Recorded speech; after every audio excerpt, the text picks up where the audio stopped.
বা ইউরোপ মহাদেশের মধ্যে যে তিনটা দেশ ভালো, এই তিনটা দেশের কথা আমি বলছি, ইটালি, জার্মানি, ফ্রান্স।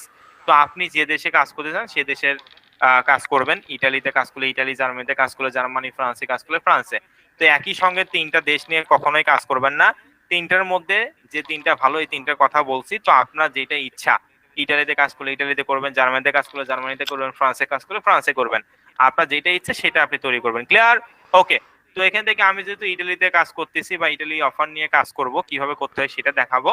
তো এই জন্য আমাকে একটা ওয়েবসাইট তৈরি করতে হবে, মানে ল্যান্ডিং পেজ তৈরি করতে হবে। এক কম্বো তো আমাদেরকে বলেই দিছে।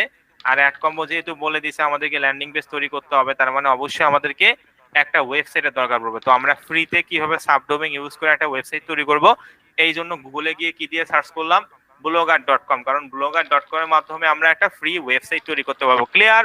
তো এখান থেকে তাহলে কি করবেন, গুগলে গিয়ে মানে ক্রোম ব্রাউজারে গিয়ে গুগলে গিয়ে সার্চ করবেন BLOGGER, blogger.com দিয়ে সার্চ করার পর এই ধরনের কোথায় আপনি গুগলে গিয়ে ব্লগার অ্যাকাউন্ট মানে blogger.com দিয়ে সার্চ করার পর ফার্স্টে যে ইন্টারফেসটা দেখতে পারবেন এইরকম। তো এখানে লেখা আছে ক্রিয়েট ইওর ব্লগ, এই অপশনটাতে ক্লিক করবেন, অথবা এই যে উপরে লেখা আছে সাইন ইন, একটু মাউস বারটা লক্ষ্য করুন, এই যে এখানে কি লেখা সাইন ইন, এই সাইন ইন ফাংশনেও ক্লিক করতে পারেন, অথবা ক্রিয়েট ইওর ব্লগ যে ফাংশনটা আছে এখানেও কিন্তু আপনি ক্লিক করতে পারেন। তো আমরা এখান থেকে ক্রিয়েট ইওর ব্লগ নামে যে একটা ফাংশন আছে এই ফাংশনটাতে আমরা ক্লিক করে দিব। তো ক্রিয়েট ইওর ব্লগ এই ফাংশনটাতে ক্লিক করার পর আমাদের সামনে ক্রিয়েট ইওর ব্লগ অপশনে ক্লিক করার পর আমাদের সামনে একটা ইন্টারফেস আসছে যে এইরকম, যেখানে লেখা আছে চুজ অ্যান অ্যাকাউন্ট। এখন আপনাকে বলছে ব্লগার অ্যাকাউন্ট যে ভাই আপনি কোন জিমেল অ্যাকাউন্টটা দিয়ে ব্লগার অ্যাকাউন্টটা ক্রিয়েট করতে চান।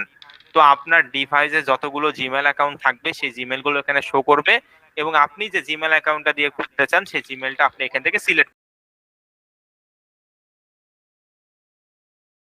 ক্লিক করলাম। তো আপনি যে জিমেল অ্যাকাউন্টটা দিয়ে করতে চান সেই জিমেল অ্যাকাউন্টটা ওখানে ক্লিক করবেন। তারপর দেখেন কি আসছে, জিমেল অ্যাকাউন্টটা সিলেক্ট করার পর এখানে কি আসছে, ইন্টার ইওর পাসওয়ার্ড। তো স্যার এখানে আমরা কিসের পাসওয়ার্ড দিব?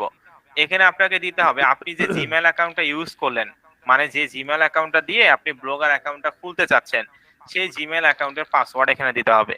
এখানে কিন্তু আপনার নিজের অ্যাডকম্বো মার্কেটপ্লেসের পাসওয়ার্ড না, কিসের পাসওয়ার্ড? আপনার জিমেল অ্যাকাউন্ট, মানে যে জিমেল অ্যাকাউন্ট আপনি সিলেক্ট করলেন সেই জিমেল অ্যাকাউন্টের পাসওয়ার্ডটা এখানে দিতে হবে। তো এখানে এরকম করে আপনি আপনার নিজের জিমেল অ্যাকাউন্টের পাসওয়ার্ডটা এখানে দিবেন, দেওয়ার পর নেক্সট অপশনে ক্লিক করবেন। তো নেক্সট অপশনে ক্লিক করার পর কোন ফাংশনটা আসবে সেটা আমি বললাম, যে আপনি এখানে জিমেইলটা এবং জিমেইলের পাসওয়ার্ডটা দেওয়ার পর নেক্সট অপশনে ক্লিক করার পর আপনার সামনে এই যে এই ধরনের একটা ইন্টারফেস আসবে। জিমেইলটা এবং জিমেইলের পাসওয়ার্ডটা দেওয়ার নেক্সট মানে দিয়ে নেক্সট করার পরে আপনার সামনে এই ধরনের একটা ইন্টারফেস আসবে। দেখেন এই যে এই ফর্মটা, এই শুধু এই ফর্মটা, কিন্তু পিছনের ব্যাকগ্রাউন্ড কিন্তু থাকবে না, শুধু এই ফর্মটা আসবে যেখানে কি লেখা choose a name for your website বা ফর ইওর।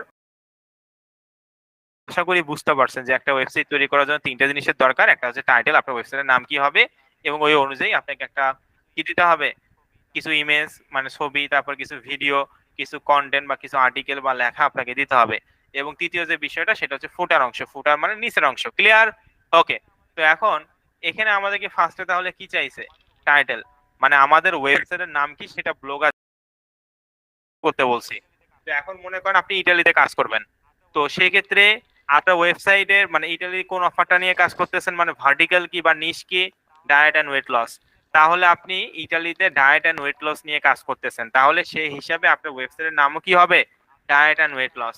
আপনি যদি ফ্রান্সে কাজ করেন বিউটি কেয়ার নিয়ে, তাহলে আপনার ওয়েবসাইটের নাম কি, প্রাধান্য দেয়। তো আপনি যেহেতু ইটালিতে কাজ করতেছেন তাহলে ওই ভাষা দিয়ে আপনাকে ওয়েবসাইটটা তৈরি করতে হবে। জার্মানিতে কাজ করলে ওই ভাষা দিয়ে আপনাকে জার্মানিয়ান ভাষা দিয়ে আপনাকে ওয়েবসাইটে তৈরি করতে হবে, তাই না? তাহলে আমি কোন দেশে কাজ করতেছি, ইটালিতে, তাহলে আমার ওয়েবসাইটের নাম কি হবে, ডায়েট অ্যান্ড ওয়েট লস। তো ডায়েট অ্যান্ড ওয়েট লস তো ইংলিশ ওয়ার্ড, এটা কি করতে হবে, ট্রান্সলেট। তো ট্রান্সলেট করার জন্য কোথায় যাব, এই যে দেখেন ব্রাউজারে, অর্থাৎ ক্রোম ব্রাউজারে এখানে এসে গুগলে গিয়ে সার্চ করবো গুগল ট্রান্সলেট। ক্রোম ব্রাউজারে এসে কি দিয়ে সার্চ করবো, ট্রান্সলেট। তো ট্রান্সলেট দিয়ে সার্চ করার পর এই যে দেখেন এখানে আমি ডায়েট অ্যান্ড ওয়েট লস, এটা তো আমার ইংলিশ ওয়ার্ড বা ইংলিশ ল্যাঙ্গুয়েজ আমি বলতেছি, তাই না? ইটালির সব থেকে ভালো offer diet and weight loss. তাহলে আমি এখানে ডায়েট অ্যান্ড ওয়েট লসটা লিখি, ডায়েট অ্যান্ড ওয়েট লস।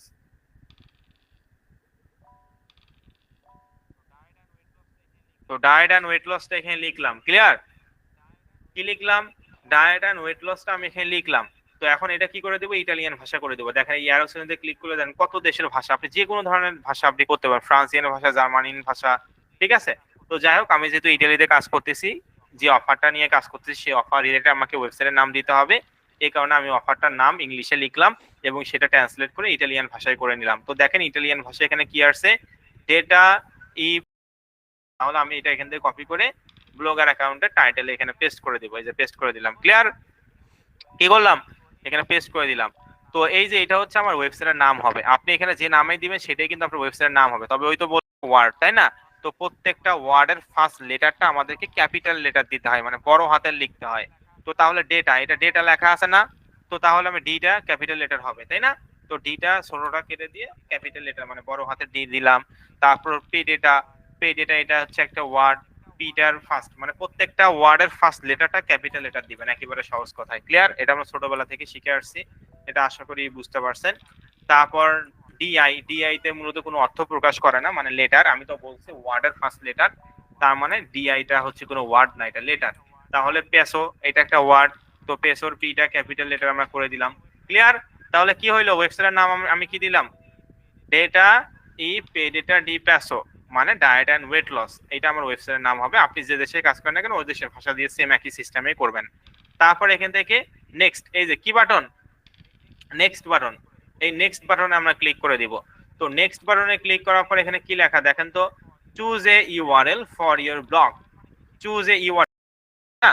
তো এইটাই আর কি।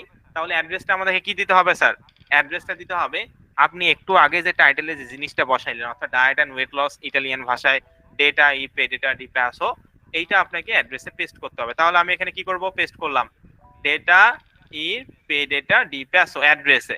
তো অ্যাড্রেসে কোনো ধরনের কোনো কিন্তু স্মল লেটার মানে কোনো ধরনের কোনো স্পেস হবে না। কি বললাম, অ্যাড্রেসে, এই যে মানে এখানের অ্যাড্রেসে কোনো ধরনের কোনো স্পেস ইউজ করা যাবে না।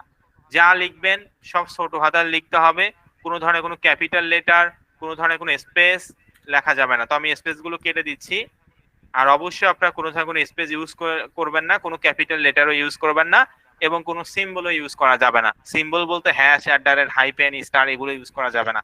যা লিখবেন সব ছোট হাতের, যা লিখবেন সব ছোট হাতে, একেবারে সব টাইটেলে আপনি যেটা দিয়েছেন সেটা আপনি এখানে পেস্ট করবেন, যা লিখবেন সব ছোট হাতের। তারপর 3টা থেকে 4টা সংখ্যা এলোমেলো করে দিতে হবে। তো স্যার কেন 3টা থেকে 4টা সংখ্যা এলোমেলো দিতে হবে, এই যে দেখেন কি লেখা, sorry this blog address use করতে পারবেন, ক্লিয়ার। একেবারে সহজ কথায় টাইটেলে যে নাম দিবেন সেই নামটা এখানে একেবারে সব ছোট হাতের লিখবেন, কোনো স্পেস ছাড়া, তারপর 3টা 4টা 5টা সংখ্যা দিবেন, বাস শেষ। তারপর এখান থেকে যে সেভ কি ফাংশন, এই যে রেড কালার সেভ, এই সেভ অপশনে ক্লিক করে দিবেন। তো আমি সেভ অপশনে ক্লিক করে দিলাম। কোথায়, সেভ অপশনে আপনি আমি হচ্ছে সেভ অপশনে ক্লিক করে দিলাম। তারপর আমার আরেকটা ফর্ম আসবে, আমার এখানে আসেনি আরেকটা ফর্ম, তবে আপনার আরেকটা ফর্ম আসবে। ওই ফর্মে আপনি কি লিখবেন, ওই ফর্মে আপনি লিখবেন মানে ডিসপ্লে নেম নামে একটা ফাংশন আসবে। প্রথমে তো আমরা টাইটেলটা দিলাম আমাদের ওয়েবসাইটের নাম, তারপর ওয়েবসাইটের অ্যাড্রেস, টাইটেলে যেটা দিয়েছেন সেটা আপনি কপি করে সব ছোট হাতে লিখে 3টা 4টা সংখ্যা এলোমেলো করে দিলেন। তারপর নেক্সট বাটনে ক্লিক করার পর একটা ফাংশন আসবে যেটার নাম হচ্ছে ডিসপ্লে নেম, যেটা আমার এখানে আসেনি, যার কারণ আমি আগে থেকে ব্লগার অ্যাকাউন্ট ক্রিয়েট করছি এই জন্য। তো আপনাদের একটা ডিসপ্লে নাম আসবে ফাংশন। তো ডিসপ্লে নামের জায়গায় আবার কি দিবেন, ওই যে টাইটেলে যে নাম ইউজ করছেন মানে আপনার ওয়েবসাইটের নাম, সেটা ডিসপ্লে নামের জায়গায় সেম টু সেম দিবেন, তাহলেই হয়ে যাবে, বা শেষ। তারপরে আপনাদের সামনে এই ধরনের একটা ইন্টারফেস শো করবে এবং উপরে 2টা নোটিফিকেশন শো করবে। আমি আবারও বলতেছি, 2টা বড় বড় নোটিফিকেশন, হলুদ এবং রেড কালার নোটিফিকেশন শো করবে। তো উপরে ক্রস বাটনে ক্লিক করে নোটিফিকেশন গুলো ডিলিট করে দিবেন। এইটা মূলত ইউরোপিয়ান কান্ট্রি থেকে আসে আর কি নোটিফিকেশনটা। তো এটা